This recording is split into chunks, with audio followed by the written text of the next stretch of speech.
नमस्कार दोस्तों महाराष्ट्र में अजीत पवार की जीत का एक तोहफा भाजपा ने दिया है, जहां पर 5 अक्टूबर को अजीत पवार ने डिप्टी सीएम पद की शपथ ली और 7 अक्टूबर को उन पर लगे आईटी विभाग के सारे आरोप धुल गए।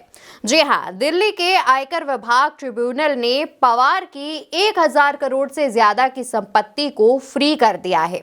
ये वो संपत्ति है जो साल 2021 में छापेमारी के दौरान आईटी डिपार्टमेंट ने जब्त किया था। इसमें अजीत की पत्नी सुनेत्रा पवार और बेटे की संपत्तियां भी शामिल हैं। ट्रिब्यूनल ने संपत्तियों को मुक्त करने का आदेश भी दे दिया है। और आपको ये भी बताते चले कि अजीत पवार लगातार 6वीं बार डिप्टी सीएम पद की शपथ ले चुके हैं, महायुति के साथ गठबंधन में हैं और यही एक वजह है कि अजीत पवार को भाजपा की तरफ से एक बड़ा तोहफा दिया गया है। इसकी कई वजहें हैं दोस्तों। सबसे पहली वजह यह है कि महाराष्ट्र में अजीत पवार की पार्टी यानी कि एनसीपी अजीत गुट का प्रदर्शन काफी अच्छा रहा। स्ट्राइक रेट काफी अच्छा रहा, 41 सीटें जीती है और इसी के तोहफे के रूप में अजीत पवार को ये पेशकश जो है वो भाजपा की तरफ से दी गई। दूसरी बात यह है कि अजीत पवार ने जब फडणवीस का नाम फाइनल हुआ तो कोई भी अड़चन पैदा नहीं करी कि हम मुख्यमंत्री बनाएंगे या फिर हमें ये विभाग दीजिए, हमें गृह विभाग दीजिए, जिसका परिणाम ये हुआ कि डिप्टी सीएम की शपथ लेने के बाद ही अजीत पवार को ये बड़ा तोहफा भाजपा की तरफ से दे दिया गया। उन पर लगे सभी आरोपों को खाली कर दिया गया, हटा दिया गया। अब बता देते हैं कि क्या कहा गया है। कोर्ट की तरफ से आदेश क्या दिया गया है, वो ये है कि संपत्तियों को लेकर कोई गैरकानूनी हेरफेर होने का सबूत आईटी डिपार्टमेंट पेश नहीं कर पाया। बेनामी लेन देन की बात भी स्पष्ट नहीं हो पाई और सभी ट्रांजैक्शन बैंकिंग सिस्टम के जरिए हुए थे। तो वहीं मीडिया रिपोर्ट्स के मुताबिक ट्रिब्यूनल ने अपना रुख पहले ही स्पष्ट कर दिया था, लेकिन आईटी डिपार्टमेंट ने फिर से याचिका लगाई और अपने रुख पर पुनर्विचार की अपील की थी, जिस पर कोर्ट ने आईटी की पुनर्विचार वाली अपील भी खारिज कर दी। आईटी डिपार्टमेंट ने बेनामी संपत्ति रोकथाम अधिनियम के तहत मुंबई में अजीत पवार और उनके करीबियों के घरों और ऑफिस की तलाशी ली थी।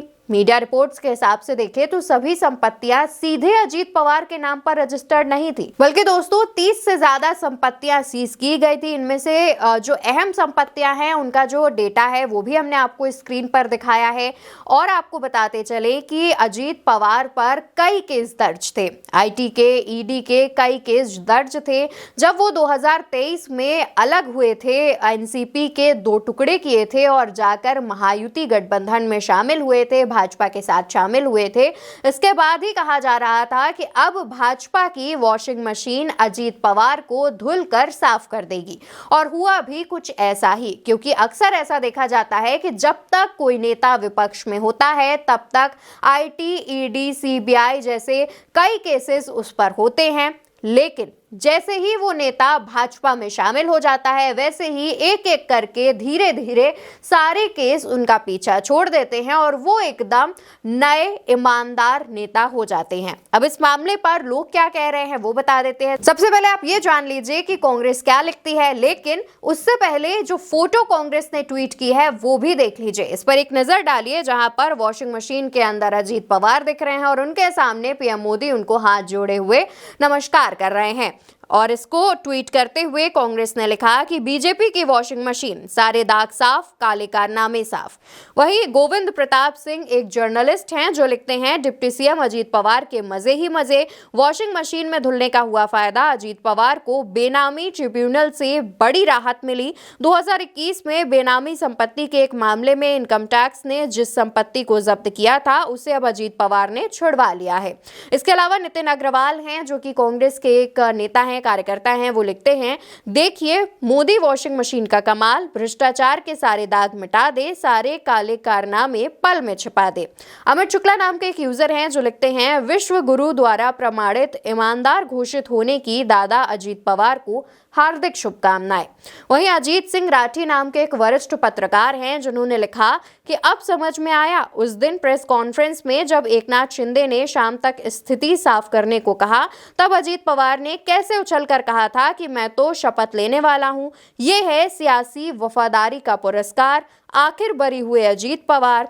आयकर विभाग ने रिलीज की अजीत पवार की 1000 करोड़ की संपत्ति अक्टूबर 2021 में हुई थी जब्त। तो ये जान लीजिए कि अक्टूबर 2021 में अजीत पवार की ये संपत्ति जब्त हुई थी और अब जब अजीत पवार महायुति में डिप्टी सीएम पद पर हैं, महायुति गठबंधन में शामिल हैं और उनकी पार्टी ने इस बार के चुनावों में अच्छा प्रदर्शन किया, तो उसका तोहफा तो मिलना ही था और उसका तोहफा भाजपा ने भी वॉशिंग मशीन के जरिए दे दिया है। यहाँ पर अजीत पवार पर जितने आरोप लगे थे आईटी डिपार्टमेंट के, वो सारे खारिज कर दिए गए हैं। उनकी जो संपत्ति आईटी ने जब्त की थी उसे भी अब जल्द ही खाली कर दिया जाएगा।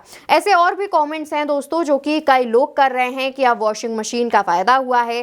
वो इतने कमेंट्स हैं कि हम आपको बताते बताते थक जाएंगे, लेकिन वो कमेंट्स खत्म नहीं होंगे। फिलहाल के लिए विपक्ष भी निशाना साध रहा है, संजय राउत ने भी इस पर निशाना साधा है।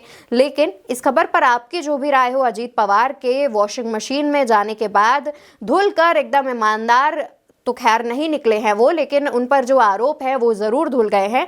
उस पर आपका जो भी कहना हो वो कमेंट बॉक्स में जरूर बताइएगा और चैनल को ज्यादा से ज्यादा सब्सक्राइब कर लीजिएगा।